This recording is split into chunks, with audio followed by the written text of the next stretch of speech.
आप सबका आम आदमी पार्टी की आज की इस महत्वपूर्ण प्रेस वार्ता में बहुत बहुत स्वागत। मैं पहले आज जिस विषय पे प्रेस कॉन्फ्रेंस बुलाई है उसके बारे में अपनी बात आम आदमी पार्टी की ओर से रखूंगा। उसके बाद आपके जो भी सवाल जवाब होंगे वो हम करेंगे। 2010 में एक पिक्चर आई थी पीपली लाइव, उसका गाना था सखी सैया तो खूब ही कमात है, महंगाई डायन खाए जाता। आज ये गाना देश की एक बड़ी आबादी के कान में रोजाना गूंजता है। साथियों, आज इस देश में जानलेवा महंगाई है और इस जानलेवा महंगाई के चलते दवाई से लेकर पढ़ाई तक हर चीज महंगी हो गई है। इस मोदी सरकार ने पिछले 9 सालों में 30 साल की सर्वाधिक महंगाई देने का काम और एक रिकॉर्ड कायम करने का काम भारत देश ने किया। और मुझे बताते हुए बहुत चिंता और बहुत दुख होता है कि इस देश में एक अनकंट्रोल्ड इन्फ्लेशन यानी कि अनियंत्रित महंगाई के चलते देश की जो एक आम थाली होती है जिसमें दाल होती है, रोटी होती है, प्याज टमाटर होता है, पनीर होता है, वो एक आम थाली 24% महंगी हो गई है। 24% उसमें प्राइस राइज हुआ है। दूध, दही, चावल, आटा, दाल, चाय, कॉफी, इस पर तो अंग्रेजों ने भी कभी टैक्स नहीं लगाया, जो आज की प्रचंड बहुमत की भाजपा सरकार लगाए जा रही है। और इस दौर में इस घटती कमाई और बढ़ती महंगाई के दौर में जनता को अब आधार कार्ड की नहीं उधार कार्ड की आवश्यकता पड़ गई। साथियों, पिछले 9 सालों में मोदी सरकार ने टैक्स लगा लगाकर और पदार्थों को इतना महंगा कर दिया कि आज जब महीने के अंत में एक आम आदमी अपनी जेब में हाथ डालता है ये देखने के लिए कि कुछ 2-4 पैसे भी बचे कि नहीं बचे, तो उसे बहुत निराशा होती है, बहुत दुख होता है। लेकिन इस महंगाई के आलम में यदि कोई एक राज्य है जो इस महंगाई के आक्रमण से बचा हुआ है, उस राज्य का नाम है दिल्ली। और ये मैं नहीं कह रहा, एक रिपोर्ट जो भारत सरकार की ministry of statistics and programme implementation ने जारी करी है, वो ये बताता है कि राष्ट्रीय स्तर पे औसत महंगाई 6.83% है, यानी कि 6.83%। यानी कि जहां देश भर में 6.8% औसत महंगाई है, वहां दिल्ली में मात्र 3% महंगाई, 3% महंगाई, यानी कि राष्ट्रीय औसत के आधे से भी कम महंगाई दिल्ली में है। यह रिपोर्ट हाल ही में ministry of statistics and programme implementation ने जारी करी है, जिसे MOSPI भी कहा जाता है, जिसने कहा कि राष्ट्रीय एवरेज महंगाई है 6.83%, जिसमें कई बड़े राज्य हैं। राजस्थान में 8.6% महंगाई, हरियाणा में 8.27 महंगाई है, उड़ीसा में 8.23 महंगाई है, तेलंगाना में 8% से ज्यादा महंगाई है। इस सारी महंगाई के आलम में दिल्ली में मात्र 3% है, यानी कि दिल्ली में महंगाई की दर राष्ट्रीय औसत के आधे से भी कम। ऐसा कैसा हुआ कि जब पूरे देश पर मोदी सरकार ने महंगाई का आक्रमण किया तो एक राज्य बच गया, एक छोटा सा राज्य, हिंदुस्तान का दिल्ली बच गया। ये कैसे हुआ?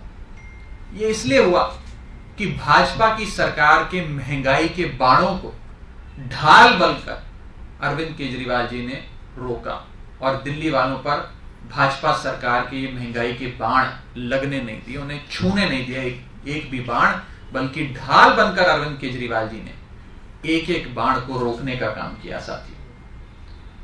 साथियों, जब ये सरकार बनी थी 2014 में भाजपा की, मोदी जी की सरकार, तब पेट्रोल 55 रुपए प्रति लीटर मिला करता था, आज 100 रुपए प्रति लीटर मिलता है। डीजल 45 रुपए प्रति लीटर मिला करता था, आज 90 रुपए प्रति लीटर मिलता है। दूध लगभग 34-36 रुपए प्रति लीटर मिला करता था, आज 7 रुपए प्रति लीटर मिलता है। गैस का सिलेंडर 400 रुपए का मिलता था, आज लगभग 1100 रुपए का मिलता है। यानी कि महंगाई को डबल ट्रिपल करने का काम जो केंद्र में बैठी सरकार ने किया, उससे जनता आज त्राहिमाम कर रही है। मैं महाभारत का एक अंश आपसे साझा करना चाहूंगा। महाभारत में एक राजा के क्या 36 गुण होने चाहिए उसका उल्लेख किया हुआ, और ये उल्लेख और ये सीख खुद पितामह भीष्म ने बाणों की मृत्यु शैया पे जब वो लेटे हुए थे, खुद युधिष्ठिर को ये 36 गुण जो राजा में होने चाहिए उसका वर्णन करते हुए युधिष्ठिर को सीख दी। उसमें एक गुण था क्रूरता का आश्रय लिए बिना अर्थ यानी धन संग्रह करना, यानी कि राजा को किसी प्रकार की क्रूरता को नहीं, यानी कि खूब टैक्स लगाकर महंगाई कर कर जनता से पैसे वसूल नहीं करने चाहिए। अगर वो करेगा तो वो राजधर्म का पालन नहीं कर रहा राजा। लेकिन केंद्र में बैठी भाजपा सरकार ने राजधर्म को त्याग दिया। लेकिन एक सूबे की सरकार इस देश में ऐसी है जिसने राजधर्म का पालन किया। मेरे नेता अरविंद केजरीवाल जी ने राजधर्म का पालन किया, और पितामह भीष्म ने जो 36 गुण बताए थे जो एक राजा में होने चाहिए, एक प्रशासन चलाने वाले व्यक्ति में होने चाहिए, वो गुण अरविंद केजरीवाल जी में नजर आते हैं। वो गुण प्रधानमंत्री मोदी या भाजपा की सरकार में नजर नहीं आते। साथियों, दिल्ली में महंगाई क्यों कम है? ऐसा क्या हो गया दिल्ली में कि देश में 6.8% महंगाई और दिल्ली में आधे से भी कम दर? यानी कि दिल्ली वालों को क्यों नहीं महंगाई छू रही जो देश के तमाम लोगों को छू रही? वो इसलिए क्योंकि दिल्ली में अरविंद केजरीवाल जी ने एक वेलफेयर मॉडल दिया, जिस मॉडल को मैं कहता हूं केजरीवाल महंगाई राहत मॉडल। अरविंद केजरीवाल महंगाई राहत मॉडल, जिसके तहत दिल्ली के लोगों को 300 यूनिट बिजली मुफ्त मिलती, दिल्ली के लोगों को 20,000 लीटर पानी मुफ्त मिलता, दिल्ली के लोगों को शिक्षा और स्वास्थ्य मुफ्त मिलता है, और दिल्ली की महिलाओं को यातायात की सेवाएं मुफ्त मिलती है, बुजुर्गों को तीर्थ यात्रा मुफ्त मिलती है। और अगर आप इसका जमा करें कितना खर्च बचता है, कितना पैसा बचता है, तो आप देखेंगे कि दिल्ली के एक औसत परिवार की लगभग महीने की बचत करीब 15-16 हजार रुपए प्रति महीना है, जहां 3-4 हजार रुपए बिजली हर महीने बच जाती है, 1,000 रुपए का खर्च पानी पे बच जाता है, 6-7 हजार रुपए की बच्चों की फीस बच जाती है स्कूल की, 3,000 रुपए जो एक परिवार औसतन दवा दवाई पे खर्च करता है वो बच जाता है, 1,000-1,200 रुपए बस का किराया बच जाता है। ये सारी चीजें का जमा अगर आप कर लें तो आप पाएंगे कि 15-16 हजार रुपए कम से कम दिल्ली के लोगों को राहत देने का काम हर महीने अरविंद केजरीवाल जी करते हैं। और इसमें एक और महत्वपूर्ण चीज है, अरविंद केजरीवाल जी बेफजूल की बातें नहीं करते। वो जनता का ध्यान भटकाने के लिए वन नेशन वन इलेक्शन के शिगुफे नहीं छोड़ते। वो जनता का ध्यान भटकाने के लिए भारत देश का नाम बदलने की, इंडिया से भारत करने की गुहार नहीं लगाते। अरविंद केजरीवाल जी देश के मुद्दे, महंगाई हो, बेरोजगारी हो, किसानों पर हो रहे अत्याचार हो, इन मुद्दों के बारे में बात करते हैं, इसका सल्यूशन, इसका हल जनता के बीच रखते हैं, और भारत देश को नंबर 1 देश दुनिया का बनाने का सपना लेकर काम करते हैं, बेफिजूल की बातें नहीं करते। और जिस चीज को, हमारी जिस स्कीम्स के चलते आज दिल्ली में सबसे कम महंगाई है देश भर में, सबसे कम महंगाई देश भर में अगर अरविंद केजरीवाल जी के दिल्ली में है तो वो इसलिए है क्योंकि वेलफेयर स्कीम्स अरविंद केजरीवाल जी ने शुरू करी, जिसे भाजपा के लोग रेवड़ी कहते हैं अरविंद केजरीवाल जी रेवड़ी बांटते हैं।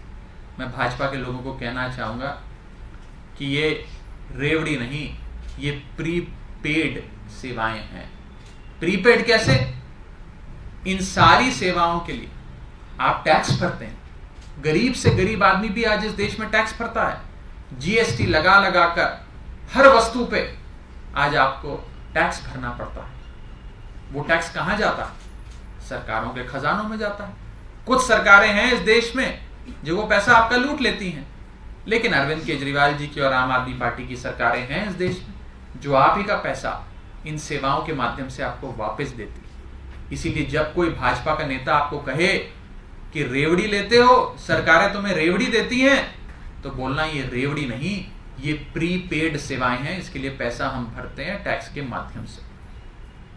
और कमाल देखिए, सरकार का खजाना अपनी जनता पे लुटाकर उन्हें सबसे कम महंगाई और सबसे सुविधाजनक जीवन देने के बाद भी अरविंद केजरीवाल जी की सरकार मुनाफे की सरकार है। अरविंद केजरीवाल जी की सरकार ऋण मुक्त सरकार है, डेट फ्री सरकार है। क्यों? क्योंकि यह सरकार भाजपा की 40% कमीशन वाली सरकार नहीं, यह अरविंद केजरीवाल जी की 100% डेडिकेशन वाली सरकार है। 40% कमीशन वाली सरकार नहीं, अरविंद केजरीवाल जी की 100% डेडिकेशन वाली सरकार है। इस संदर्भ में कोई सवाल हो तो आप सब पूछ सकते हैं, इसके अतिरिक्त कोई सवाल हो तो आप लोग पूछ सकते हैं। आज कोऑर्डिनेशन कमेटी की बैठक है, आप उसके मेंबर हैं, आम आदमी पार्टी की तरफ से क्या कुछ पूछते हैं जो आप लेके जा रहे हैं, एजेंडा क्या होगा आप लोग? जी, आज इंडिया अलायंस की जो मुख्य समिति बनी है जिसका नाम कोऑर्डिनेशन कमेटी है, उसकी बैठक है। शाम 4 बजे शरद पवार जी के घर पे हमारी बैठक होगी। आम आदमी पार्टी की ओर से मुझे वहां चुनकर भेजा गया है। उस समिति में मैं जरूर पार्टी की ओर से, अरविंद केजरीवाल जी की ओर से अपनी बातें रखूंगा। और मुख्य तौर पर क्या वो एजेंडा होगा इस अलायंस का, वो कैसे हम लोगों के बीच लेकर जाएंगे, चुनाव प्रचार कैसा होगा, सीट शेयरिंग कैसे होगी, इन सारे विषयों पर विस्तार से चर्चा करेंगे। और जब चर्चा से एक समाधान निकलेगा, एक कंक्लूजन बनेगा, वो जरूर आप सबको समय पर बताया जाएगा।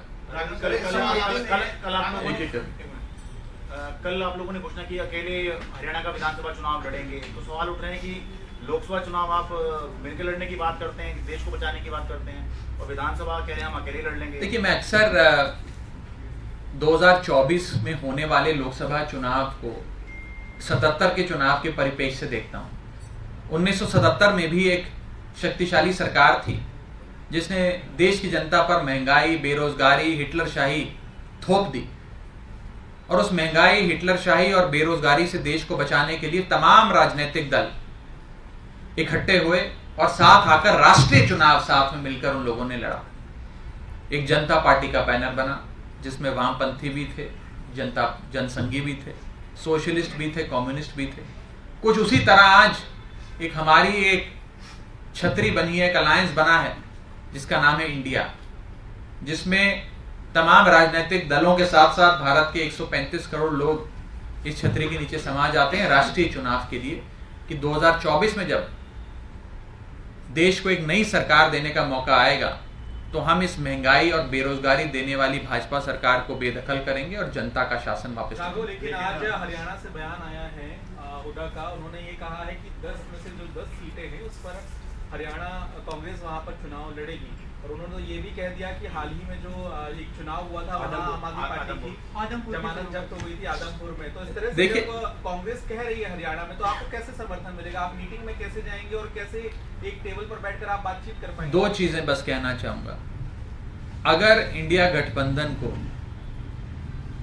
तमाम नेता, राजनीतिक दल और जनता भी सफल बनाना चाहती है, जो कि सफल होगा, निश्चित तौर पे होगा, तो सबको 3 चीजें त्यागनी होंगी: मनभेद, मतभेद और महत्वाकांक्षा।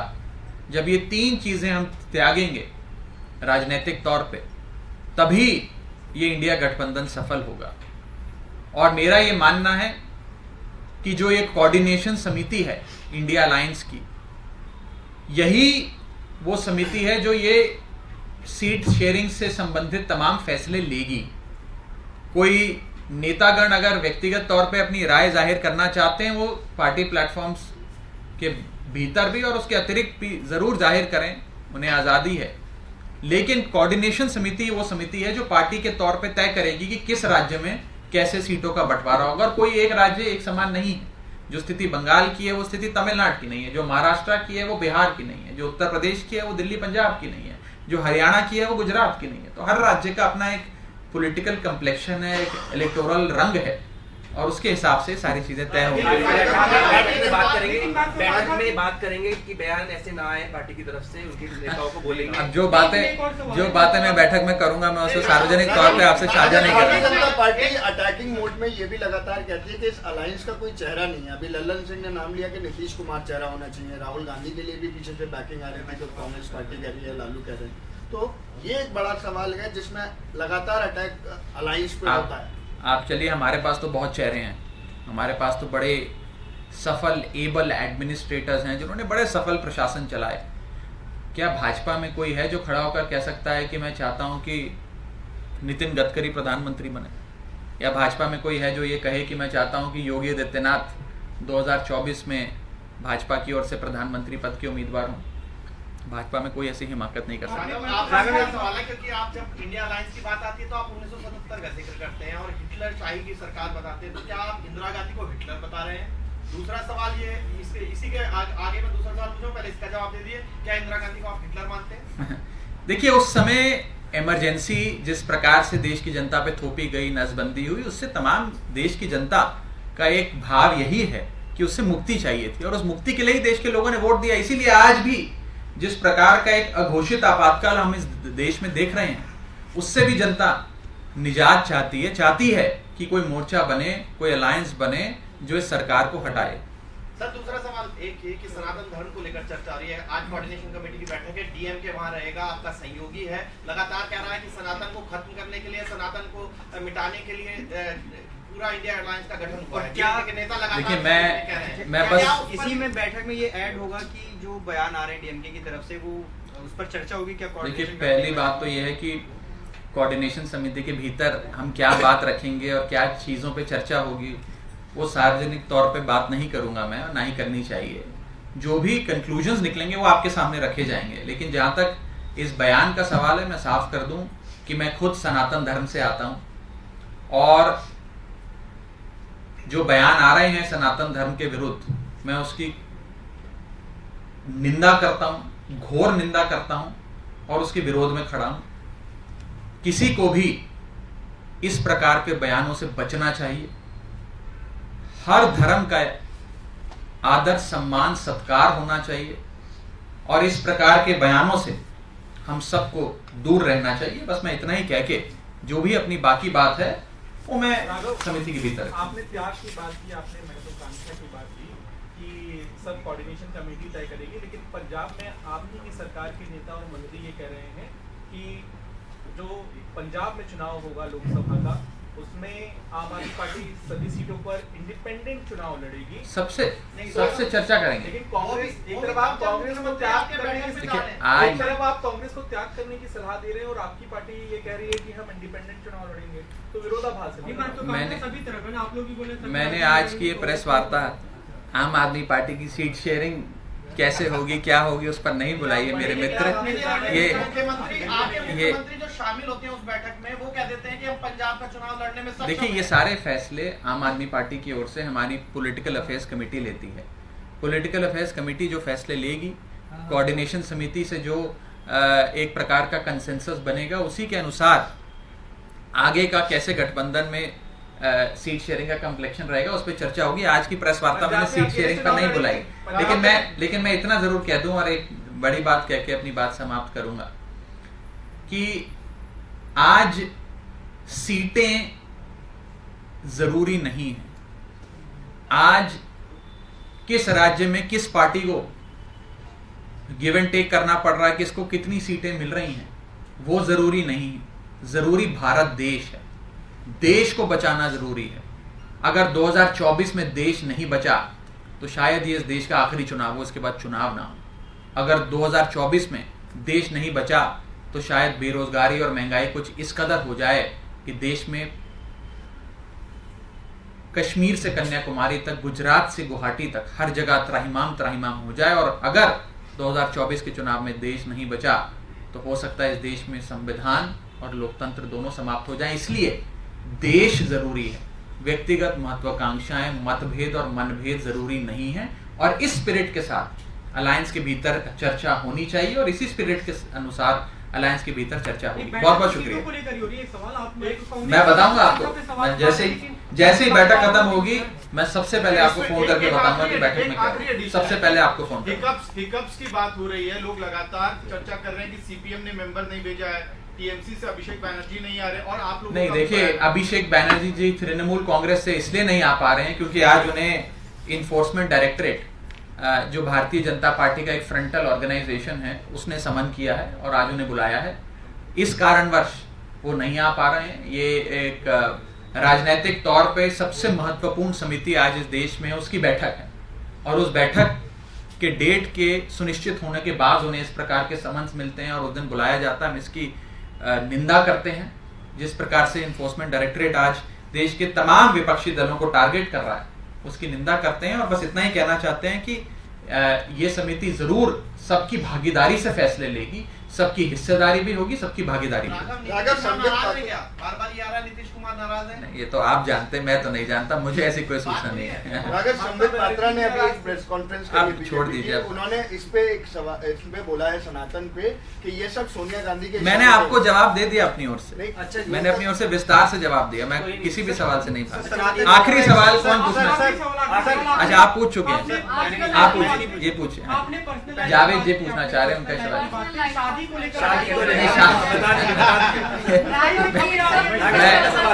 मुंबई से खबरें आ रही हैं, 18 से आपकी सारी सेरेमनीज है। आपको बहुत जल्द शादी के बारे में बताऊंगा। आपको बहुत जल्द बताऊंगा शादी के बारे में। थैंक यू, बताऊंगा आपको। Thank you.